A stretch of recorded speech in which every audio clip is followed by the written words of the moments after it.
ओम लक्ष्मी नारायणाय नमः। तो श्री हरि भक्तों, आज हम आपको सत्यनारायण व्रत कथा सुनाने जा रहे हैं, जिसे सुनकर धन धान्य सुख संपत्ति और मोक्ष की प्राप्ति होती है। इस कथा को पूर्णिमा संक्रांति के व्रत त्योहारों में कहने सुनने से श्री हरि प्रसन्न होते हैं। तो जानते हैं इस कथा में कौन कौन सी सामग्री होती है। केले के खम्भे, पंच पल्लव, कलश, पंचरत्न, चावल, कपूर, धूप, पुष्पों की माला, श्रीफल, ऋतुफल, अंगवस्त्र, नैवेद्य, कलावा, आम के पत्ते, यज्ञोपवीत वस्त्र, गुलाब के फूल, दीप, तुलसी दल, पान, पंचामृत, दूध, दही, घृत, शहद, शक्कर, केसर, बंधनवार, चौकी। अब जानते हैं पूजा विधि के बारे में। व्रत करने वाला पूर्णिमा व संक्रांति के दिन सायंकाल को स्नान आदि से निर्वत होकर पूजा स्थान में आसन पर बैठकर श्रद्धा पूर्वक श्री गणेश, गौरी, वरुण, विष्णु आदि सब देवताओं का ध्यान करके पूजन करें। संकल्प करें कि मैं सत्यनारायण स्वामी का पूजन तथा कथा श्रावण सदैव करूंगा। पुष्प हाथ में लेकर नारायण का ध्यान करें। यज्ञोपवीत पुष्प, धूप, नैवेद्य आदि से युक्त होकर स्तुति करें। हे भगवान, मैंने श्रद्धा पूर्वक फल, जल आदि सब सामग्री आपको अर्पण की है, इसे स्वीकार कीजिए। मेरा आपको बारंबार नमस्कार है। इसके बाद सत्यनारायण जी की कथा पढ़ें अथवा श्रवण करें। तो भक्तों, शुरू करते हैं श्री सत्यनारायण भगवान की कथा। तो बोलिए श्री सत्यनारायण भगवान की जय। एक समय नैमिषारण्य तीर्थ में शौनकादि 88,000 ऋषियों ने श्री सूत जी से पूछा, हे प्रभु, इस कलयुग में वेद विद्या रहित मनुष्यों को प्रभु भक्ति किस प्रकार मिलेगी तथा उनका उद्धार कैसे होगा। इसीलिए हे मुनि श्रेष्ठ, कोई ऐसा तप कहिए जिससे थोड़े समय में पुण्य प्राप्त होवे तथा मनोवांछित फल मिले। वह कथा सुनने की हमारी इच्छा है। सर्वशास्त्र ज्ञाता श्री सूत जी बोले, हे वैष्णवों में पूज्य, आप सबने प्राणियों के हित की बात पूछी है। अब मैं उस श्रेष्ठ व्रत को आप लोगों से कहूंगा, जिस व्रत को नारद जी ने लक्ष्मी नारायण से पूछा था और लक्ष्मीपति ने मुनि श्रेष्ठ नारद से कहा था। सो ध्यान से सुनो। एक समय योगी राज नारद जी दूसरों के हित की इच्छा से अनेक लोकों में घूमते हुए मृत्यु लोक में आ पहुंचे। यहाँ अनेक योनियों में जन्मे हुए प्राय सभी मनुष्य को अपने कर्मों द्वारा अनेकों दुखों से पीड़ित देखकर सोचा, किस यत्न के करने से निश्चय ही प्राणियों के दुखों का नाश हो सकेगा। ऐसा मन में सोचकर विष्णु लोक को गए। वहां श्वेत वर्ण और 4 भुजाओं वाले देवों के ईश नारायण को देखकर, जिनके हाथों में शंख, चक्र, गदा और पद्म थे तथा वरमाला पहने हुए थे, स्तुति करने लगे। हे भगवान, आप अत्यंत शक्ति से संपन्न हैं। मन तथा वाणी भी आपको नहीं पा सकती। आपका आदि मध्य अंत नहीं है। निर्गुण स्वरूप सृष्टि के आदि भूति व भक्तों के दुखों को नष्ट करने वाले हो, आपको मेरा नमस्कार है। नारद जी से इस प्रकार की स्तुति सुनकर विष्णु भगवान बोले, हे मुनि श्रेष्ठ, आपके मन में क्या है? आपका किस काम के लिए आगमन हुआ है? निसंकोच कहो। तब नारद जी बोले, मृत्यु लोक में सब मनुष्य जो अनेक योनियों में पैदा हुए हैं, अपने अपने कर्मों के द्वारा अनेक प्रकार के दुख से दुखी हो रहे हैं। हे नाथ, मुझ पर दया रखते हो तो बतलाइए कि इन मनुष्यों के सब दुख थोड़े से ही प्रयत्न से कैसे दूर हो सकते हैं। तब भगवान विष्णु बोले, हे नारद, मनुष्यों की भलाई के लिए तुमने बहुत अच्छी बात पूछी है। जिस काम के करने से मनुष्य मोह से छूट जाता है, वह मैं कहता हूँ, सुनो। बहुत पुण्य देने वाला स्वर्ग तथा मृत्यु लोक दोनों में दुर्लभ एक उत्तम व्रत है।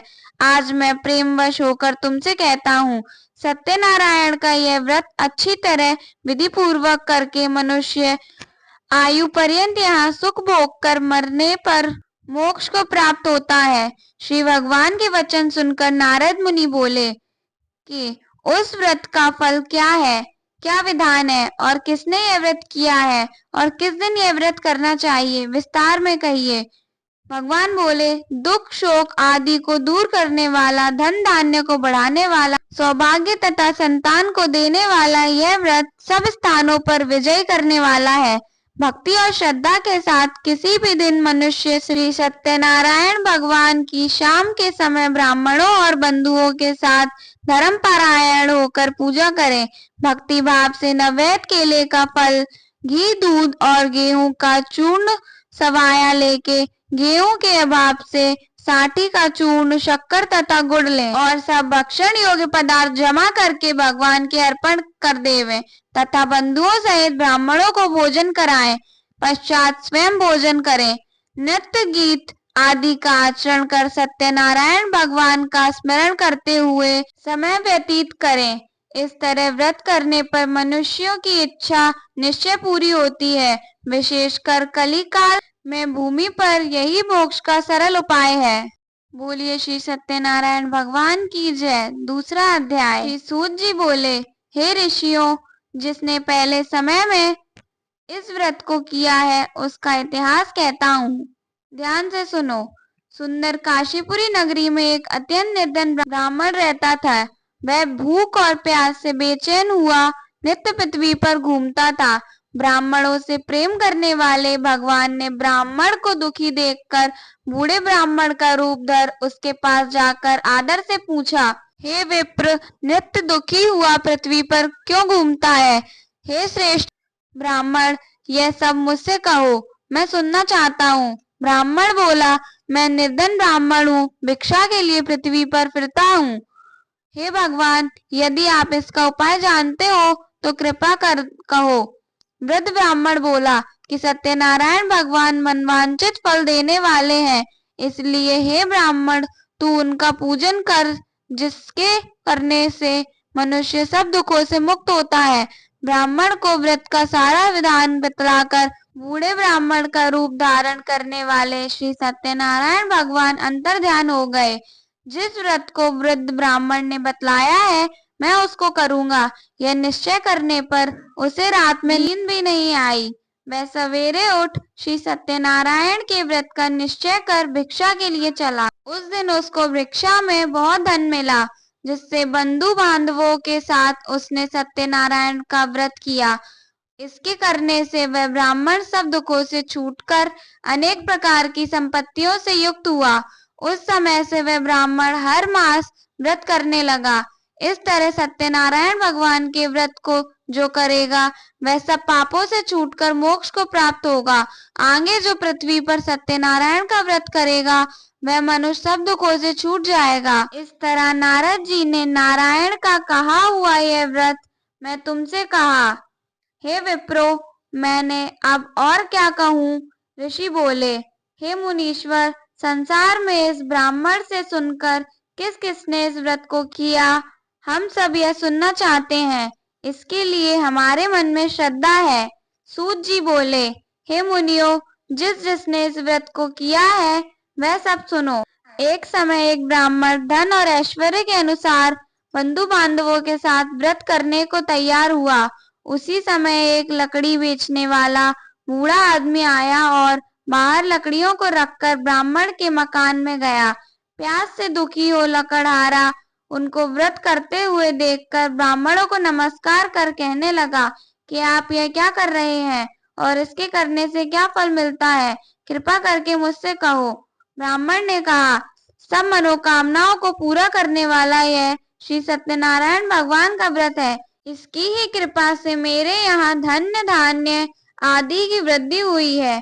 ब्राह्मण से इस व्रत के बारे में जानकर लकड़हारा बहुत प्रसन्न हुआ।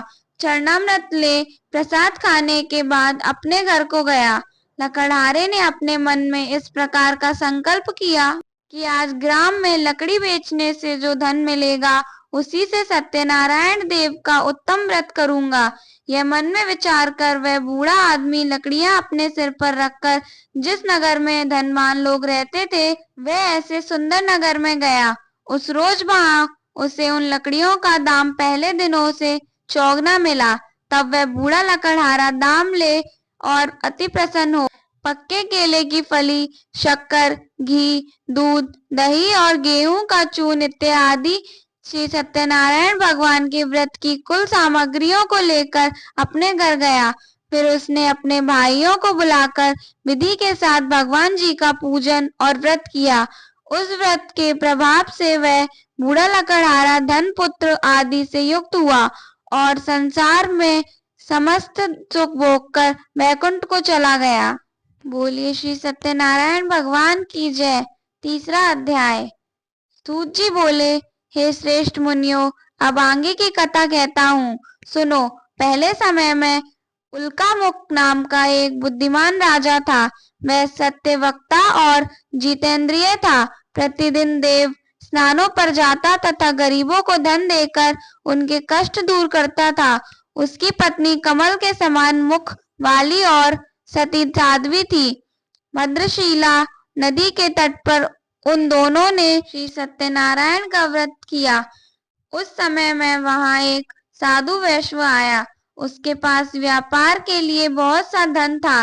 वह नाव को किनारे पर ठहरा कर राजा के पास आ गया और राजा को व्रत करते हुए देखकर विनय के साथ पूछने लगा, हे राजन, भक्ति युक्त चित्त से यह आप क्या कर रहे हैं? मेरी सुनने की इच्छा है, सो आप मुझे बताइए। राजा बोला, हे साधु, अपने बांधवों के साथ पुत्रादि की प्राप्ति के लिए महाशक्तिवान सत्यनारायण भगवान का व्रत व पूजन किया जा रहा है। राजा के वचन सुनकर साधु आदर से बोला, हे राजन, मुझसे इसका सब विधान कहो। मैं भी आपके कथानुसार इस व्रत को करूंगा। मेरी भी कोई संतान नहीं है और इससे निश्चय ही होगी।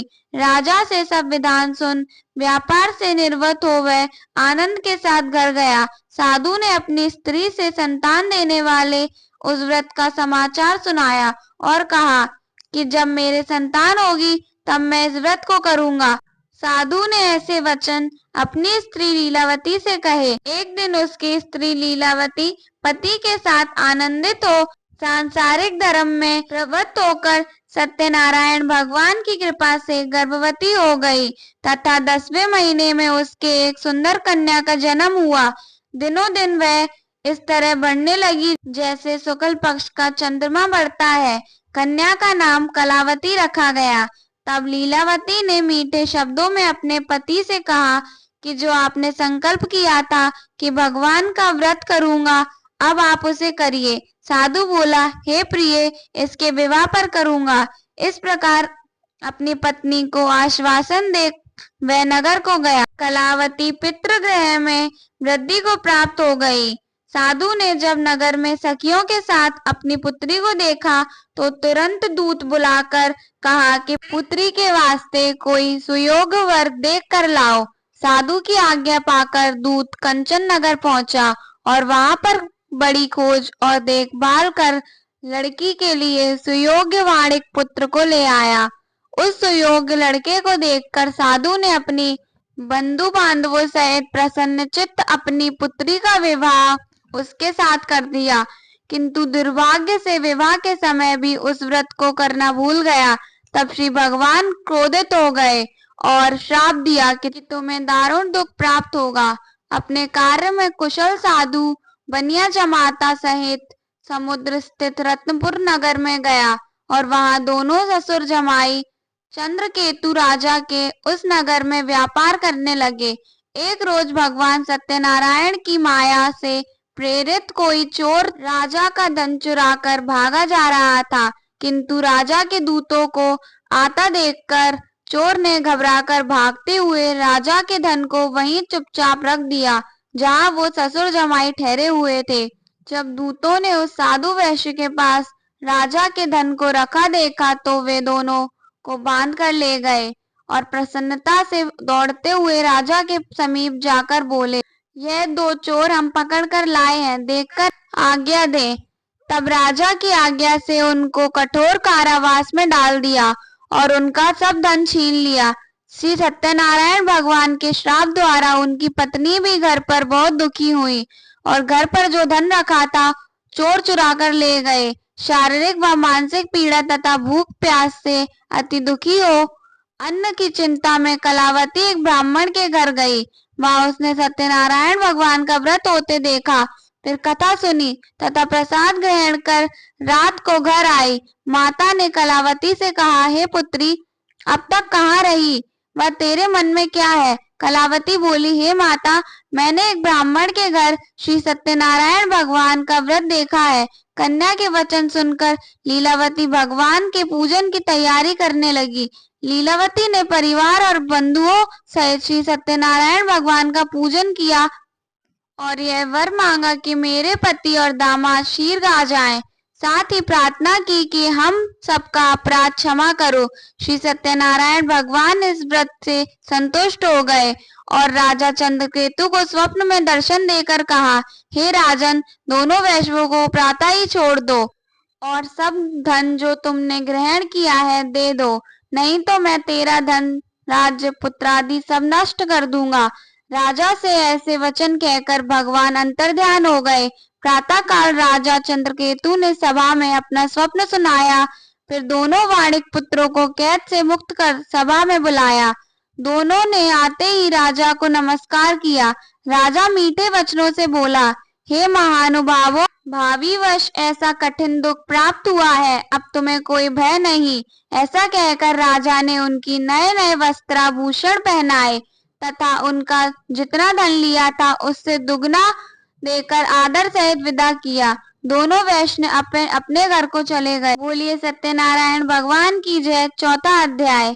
सूत जी बोले, वैश्य ने मंगलाचार करके यात्रा आरंभ की और अपने नगर को चला। उनके थोड़ी दूर निकलने पर दंडी वेशधारी सत्यनारायण भगवान ने उनसे पूछा, हे साधु, तेरी नाव में क्या है? अभिमानी वाणिक हंसता हुआ बोला, हे दंडी, आप क्यों पूछते हो? क्या धन लेने की इच्छा है? मेरी नाव में तो बेल और पत्ते भरे हैं। वैश्य का कठोर वचन सुनकर भगवान ने कहा, तुम्हारा वचन सत्य हो। दंडी ऐसा कहकर वहां से दूर चले गए और कुछ दूर जाकर समुद्र के किनारे बैठ गए। दंडी के जाने पर वैश्य ने नित्य क्रिया करने के बाद नाव को ऊंची उठी देखकर अचंभा किया और नाव में बेल पत्ते देखकर मूर्छित तो जमीन पर गिर पड़ा। फिर मूर्छा खुलने पर अत्यंत शोक प्रकट करने लगा। तब उसका दामाद बोला कि आप शोक ना करें, यह दंडी का श्राप है, अतः उनकी शरण में चलना चाहिए, तभी हमारी मनोकामना पूरी होगी। दामाद के वचन सुन वह दंडी के पास पहुंचा और अत्यंत भक्ति भाव से नमस्कार करके बोला, मैंने जो आपसे असत्य वचन कहे थे उनको क्षमा करो। ऐसा कहकर महान शोकातुर हो रोने लगा। तब दंडी भगवान बोले, हे वाणिक पुत्र, मेरी आज्ञा से बार बार तुम्हें दुख प्राप्त हुआ है, तू मेरी पूजा से विमुख हुआ। साधु बोला, हे भगवान, आपकी माया से मोहित ब्रह्म आदि भी आपके रूप को नहीं जानते, तब मैं अज्ञानी कैसे जान सकता हूँ? आप प्रसन्न होइए, मैं सामर्थ्य के अनुसार आपकी पूजा करूंगा। मेरी रक्षा करो और पहले के समान नौका में धन भर दो। उसके भक्ति युक्त वचन सुनकर भगवान प्रसन्न हो उसकी इच्छा अनुसार वर देकर अंतर्ध्यान हो गए। तब उन्होंने नाव पर आकर देखा कि नाव धन से परिपूर्ण है। फिर वह भगवान सत्यनारायण का पूजन कर साथियों सहित अपने नगर को चला। अब अपने नगर के निकट पहुंचा तब दूत को घर भेजा। दूत ने साधु के घर जा उसकी स्त्री को नमस्कार कर कहा कि साधु अपने दामाद सहित इस नगर के समीप आ गए हैं। ऐसा वचन सुन साधु की स्त्री ने बड़े हर्ष के साथ सत्यदेव का पूजन कर पुत्री से कहा, मैं अपने पति के दर्शन को जाती हूँ, तू कार्य पूर्ण कर शीघ्र आ। माता के ऐसे वचन सुनकर कलावती प्रसाद छोड़कर पति के पास गई। प्रसाद की अवज्ञा के कारण सत्यदेव ने रुष्ट हो उसके पति को नाव सहित पानी में डुबो दिया। कलावती अपने पति को न देखकर रोती हुई जमीन पर गिर गई। इस तरह नौका को डूबा हुआ तथा कन्या को रोता देख साधु दुखित हो बोला, हे प्रभु, मुझसे या मेरे परिवार से जो भूल हुई है उसे क्षमा करो। उसके दीन वचन सुनकर सत्यदेव प्रसन्न हो गए और आकाशवाणी हुई, हे साधु, तेरी कन्या मेरे प्रसाद को छोड़कर आई है, इसीलिए इसका पति अदृश्य हुआ है। यदि वह घर जाकर प्रसाद खाकर लौटे तो इसे पति अवश्य मिलेगा। ऐसी आकाशवाणी सुनकर कलावती ने घर पहुंचकर प्रसाद खाया, फिर आकर पति के दर्शन किए। तत्पश्चात साधु ने बंधु बांधवों सहित सत्यदेव का विधि पूर्वक पूजन किया। उस दिन से वह पूर्णिमा को सत्यनारायण का पूजन करने लगा। फिर इस लोक का सुख भोग कर अंत में स्वर्ग लोक को गया। बोलिए श्री सत्यनारायण भगवान की जय। 5वां अध्याय। सूत जी बोले, हे ऋषियों, मैं और भी कथा कहता हूँ, सुनो। प्रजा पालन में तुंगध्वज नाम का एक राजा था। उसने भी भगवान का प्रसाद त्याग कर बहुत दुख पाया।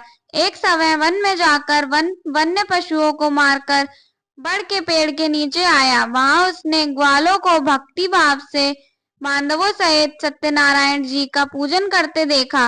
राजा देखकर भी अभिमानवश वहां नहीं गया और ना ही नमस्कार ही किया।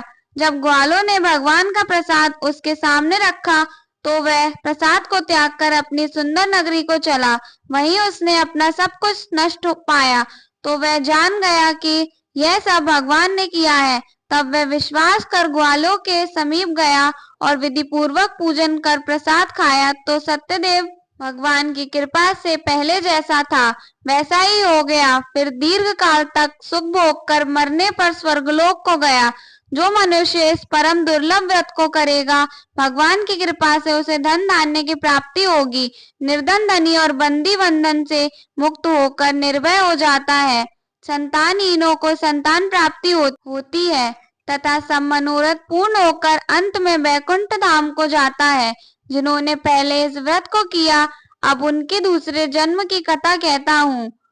वृद्ध शतानंद ब्राह्मण ने सुदामा का जन्म लेकर मोक्ष को पाया। उल्कामुख नाम का राजा दशरथ होकर वैकुंठ को प्राप्त हुआ।